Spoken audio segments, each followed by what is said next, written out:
लक्षात आलं ना, विषय हा विनिवर्तन्ति निराहारस्य देही. म्हणजे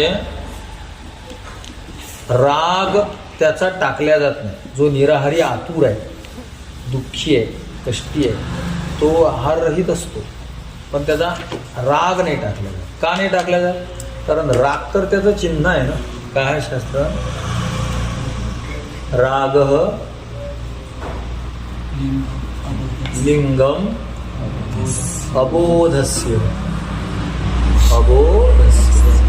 अबोध म्हणजे अज्ञानी. अज्ञानी माणसाची ओळखण चिन्हच आहे आसक्ती. कळलं ना?